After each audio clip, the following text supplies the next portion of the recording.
lots of exciting things going on in Digital India, but one of the areas where I wanted sort of your views on, and I know, Paddy's in the room and Sachin, who are great startup advocates as well, and you mentioned Silicon Valley. Where does culture fit into all of this? The innovation culture. What is India doing to encourage the sort of buzz in that culture that you see in Silicon Valley or Tech City in the UK or other places? So to my mind, the challenge for India is really to push the limits in terms of creating the right ecosystem.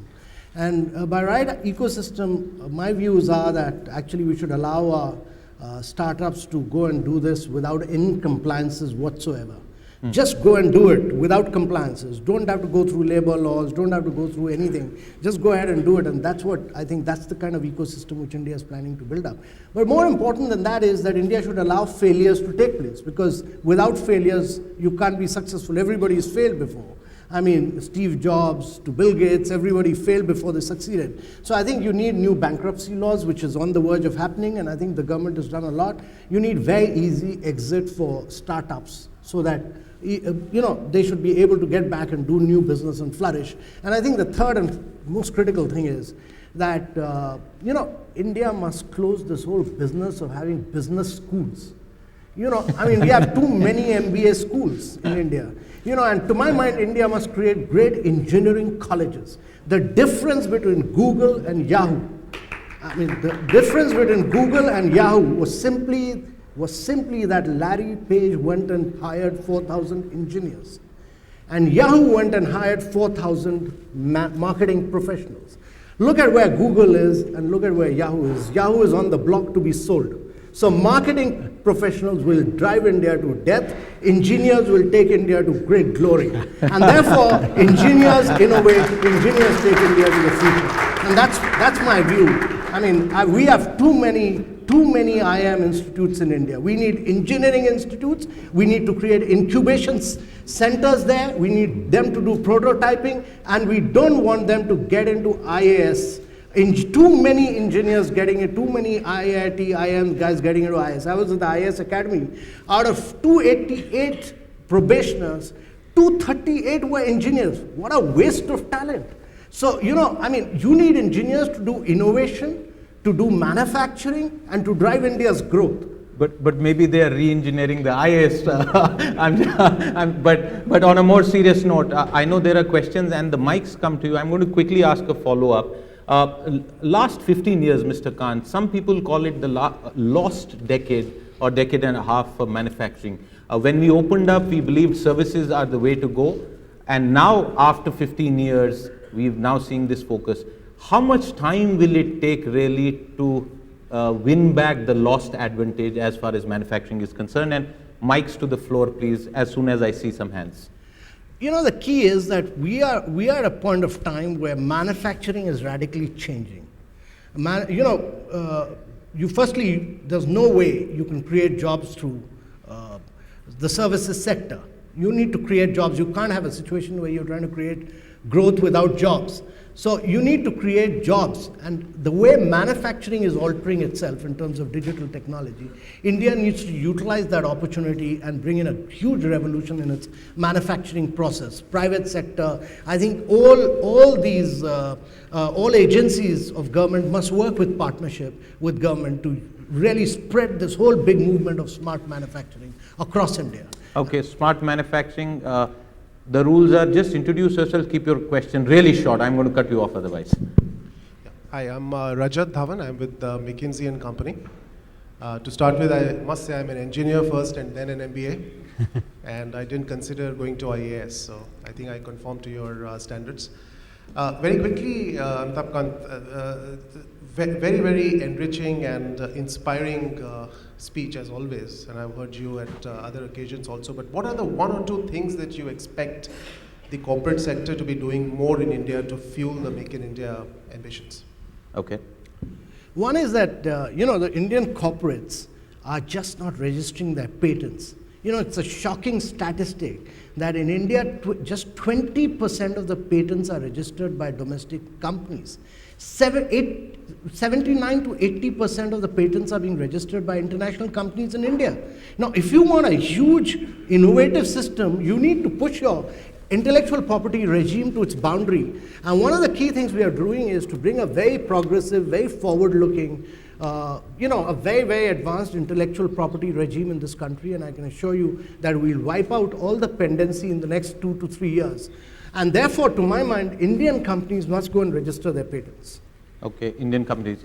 Quick question from you, sir. Yeah, my name is Harish Krishnan. I work for Cisco, and Mr. Kant, we have worked with you extensively. And the only Kant that is there is in your name. Otherwise, you're Amitabh Kant, and you're always positive and a pleasure to work with you. My question is on ease of doing business.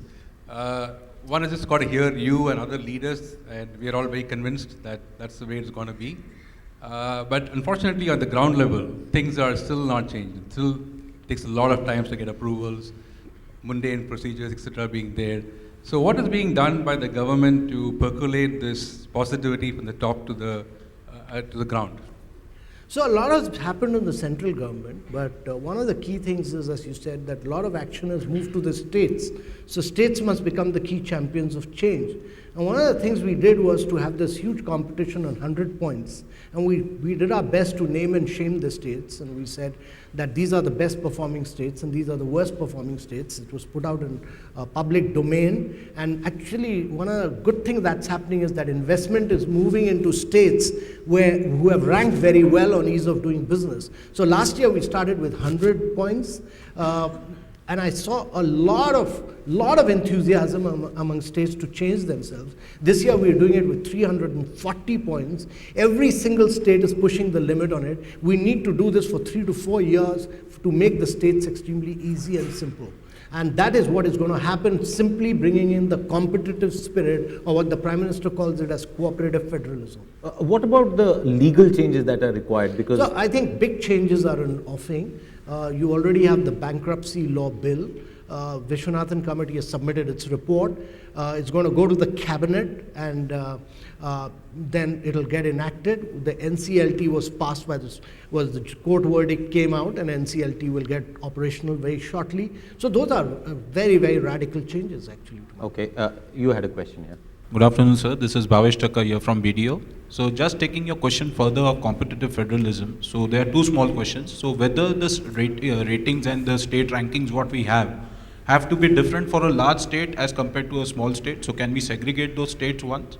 And the second part was, I think so too much of this competitive federalism is happening, and it is becoming too much of a cutthroat competition where investors, foreign investors by way of subsidies are getting in the bargain. And it will actually eventually result in a loss for the state. In our analysis, firstly, we don't look at subsidies at all. We just look at procedures, processes.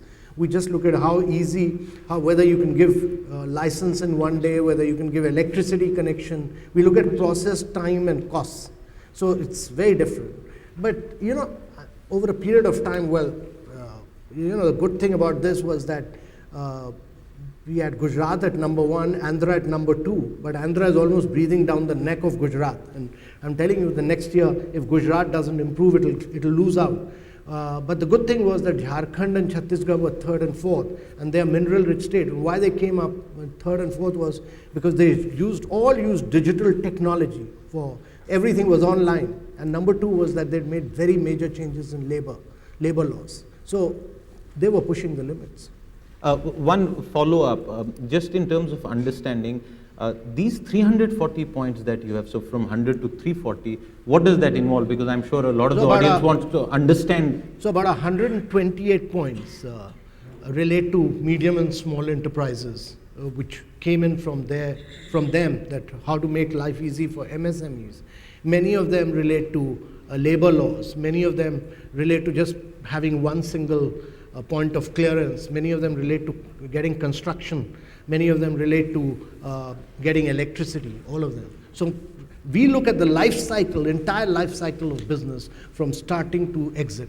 Okay, so it's tougher in some ways. Yeah, Manu. Yeah, it's very tough. Yeah. It's very tough. Just to follow on from this, economic zones, technology parks, and so on. Is this government looking at them in a different way? or are we going to continue with those type of programs? Well, we had the SEZs. Many of them had done quite well, but important thing to realize is that the export economy of the world has crashed, and it's very difficult to do manufacturing for exports anymore. I mean, the story which China is realizing its implications. So India has a huge domestic demand. So you need to produce for India, but use that as a springboard for the rest of the world. I mean, you need to manufacture not for India, but look at the entire world, but don't look at export in isolation. Thank you so much for the statements that you've made, and I think it's very inspiring to hear. Something a bit more tactical, one of the issues that all startups face is access to engineering talent. And Yes. access to engineering talent. Yeah. And whilst India definitely produces a large number of engineers, you see a large number of these export to other parts of the world. And so if, as an engineering-backed company, one of the things we have a big problem with is the ratio of interviews to hiring. And that's not because we've set our bar unnecessarily high, it's because we're competing to deliver quality product. Is there anything that's going to be done, whether it is bringing Indians back, whether it's immigration reform, or whether it's about making India an import culture where we import engineers, not only that are Indian, but from anywhere else in the world? Okay. Well, I'm not a great believer in doing things like getting Indians back or anything of that nature.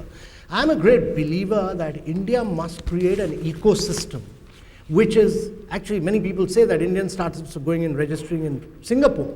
India must create an ecosystem where actually Singapore companies must come and register in India. I mean, why should Indian companies go outside? That means there are some flaws in your policy. You need to get that right.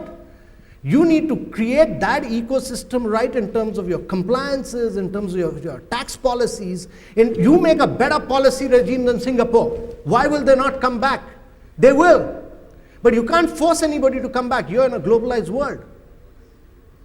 But definitely the challenge for India is that if you say that there are no compliances for startups, if your tax points are low, if you're not harassed by tax people, then all these startups, not merely the Indian startups will come back to India, but the Singapore startups will come to India. And that should be your objective.